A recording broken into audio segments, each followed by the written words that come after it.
Welcome back to Awake in Life. I'm Hamish, your nervous system mentor, and today I'm going to be talking about setting goals and intentions for the new year for 2025 and beyond. A lot of us, we get to this part of the year and we see a lot on social media, we see a lot of coaches, self development gurus, and the like, all trying to help us with setting our goals for the new year. Now, I don't know if you know, and this was a bit of a shock when I first found out, but according to Forbes, over 80% of us will fail in our goals and our intentions in the new year, and 80% of those goals will have been put to the side by the time February comes around.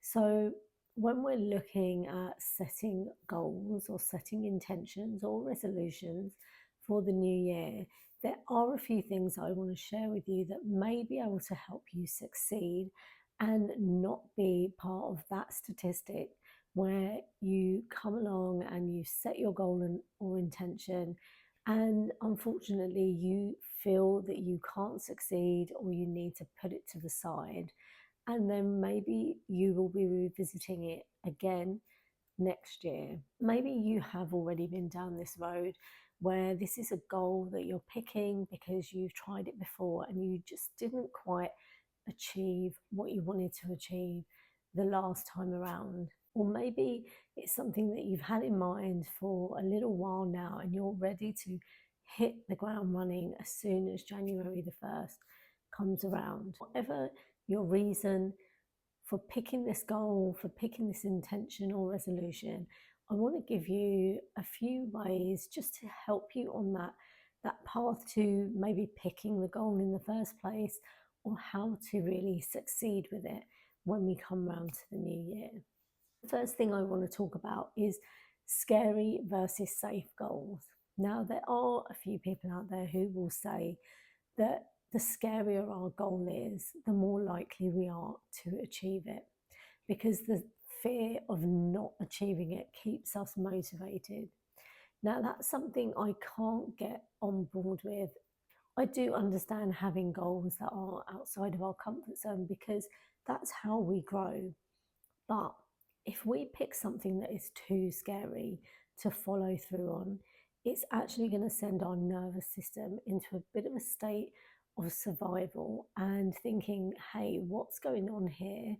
I don't feel safe. I need to start putting my protection mechanisms into place. So when we think about things like self sabotaging, procrastination, putting off doing the thing, these are all ways in which our nervous system keeps us in our comfort zone. And we're trying to get out of our comfort zone.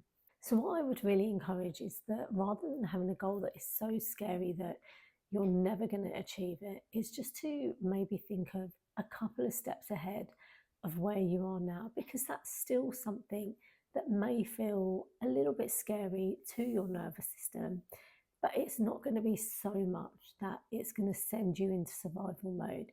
And it will actually help build this sense of safety within you so that you can go another step further once you've achieved that. So, really think about whether you're going for the scary goal because you think that's going to give you motivation, or whether you really need to pare that back a little bit so that you can actually achieve what you set out to achieve in a slower and more sustainable way.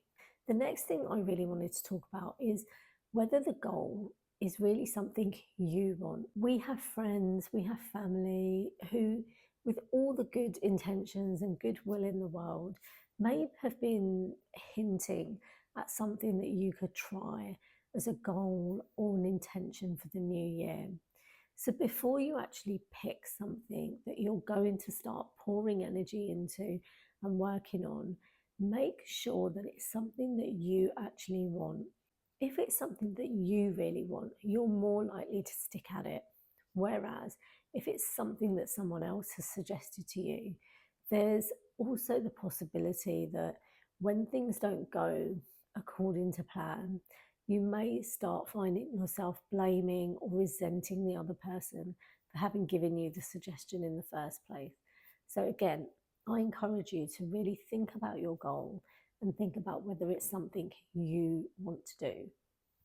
This next point that I want to cover is something that I find really interesting because there are many of us who go into goals or we set intentions or resolution, but we don't really think about how we're going to achieve them. We just make a declaration and hope that with the best will in the world, we're going to get to what we want. So, this is really about failing to plan or planning to fail. Now, we don't have to have every single minute, detailed step all thought out or written down so that we can follow it to get to our goal. But we need to have something that is a little bit more than just, I want to achieve X.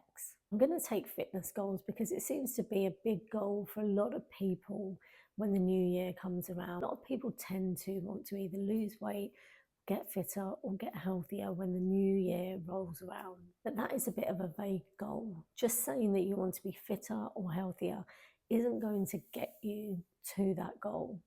What you really have to think about and start to think about is, what does being fitter and what does being healthier really mean to you? Because when you find out what it means to you, you have an end goal to work towards.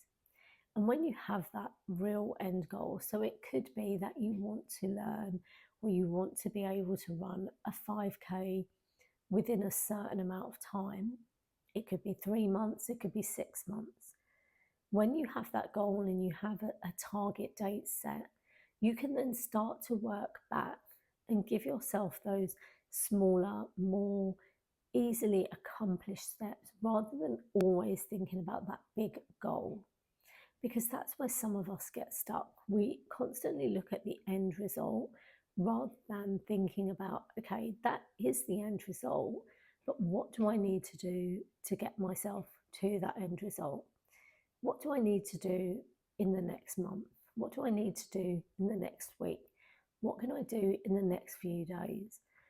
So, having that plan can really help to keep you motivated and keep you on track. It's also making sure that you have plans in place or contingencies in place if things are not working out the way that you want them to. And sometimes we have challenges that we don't anticipate, and that can really throw us off track. And sometimes we let those challenges really derail us from what we are trying to achieve. When you're sitting down and thinking about your goal or your intention, maybe also give some thought to what could possibly happen that is going to keep me from achieving my goal. Maybe it's having to work late, or maybe having to care for a parent. Are there things that you need to think about that may derail your goal or you achieving your goal? Can you work around them? What contingencies can you put in place? What about those days when you don't feel so motivated to do what you're doing? Is there someone who can support you to keep you on track? Having these kind of supports and plans and contingencies in place can help us to achieve our goal. Because when we don't have them, the moment a challenge or an issue comes up, we are more likely to let go of our goal and carry on with life rather than work around the challenge that we've got. Last thing that I want to talk about is about long-term versus short-term goals. I know that it is really tempting that when we set a goal or an intention or a resolution, we want to achieve it as quickly as possible. There is so much that we can learn about ourselves and experience when we have this kind of journey that it seems a bit of a shame to want to end it quite quickly. Now, that's not to say that you should never have short-term goals, but I do find with myself and with people that I talk to that when a goal has a bit more time to it, or it's a bit of a longer term goal, there's a bit more flexibility for those things that I mentioned when I was talking about life challenges and preparing. When we have short term goals, more often than not, once we've got to the goal or we've achieved what we wanted to achieve, we can sometimes then find ourselves slowly going back to where we were before we actually started that goal, or very near to the beginning. When we think of our goals as more longer term goals, we're more likely to incorporate them into our lives and make them part of our lifestyle rather than just something that we need to achieve and then carry on to the next thing. And when we're able to do that, they actually become more sustainable and easier to maintain. And if we do have that odd slip back, we're at a much better place to then carry on with our goal and what we have wanted to achieve. I'm going to just quickly summarize what I've talked about in this video. First of all, really scary versus safe goals. Yes, we want to get out of our comfort zone, but not in a way that is really going to put our nervous system into a survival mode. Make sure the goal that you are working towards is something that you actually want to achieve and not what someone else is telling you or encouraging you to do.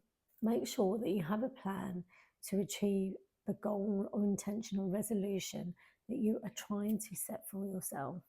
And lastly, try and think of your goal as a lifestyle change rather than a short-term fix.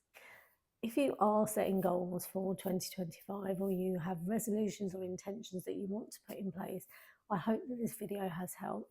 And if you have any other tips on what you have done that has helped you succeed in your goals, then please feel free to leave it in the comments.